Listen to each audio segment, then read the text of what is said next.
What's up, YouTube? Today I'm going to show you how to see the people that you've blocked on Snapchat. Now, this is a super helpful tool. If you want to unblock somebody but you don't necessarily remember their username, you could just go to this list.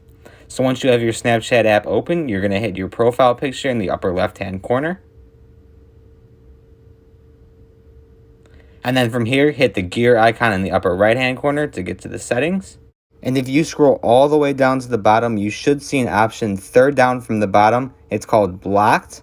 And then once you click that, you should be able to see all the users that you blocked. Now I only have one user that I've blocked here, but from here you could just hit the X button if you want to unblock them, and you'll be able to see the entire list of everyone you blocked. Like I said, I just had the one person blocked. So once I clear that, it says no blocked Snapchatters.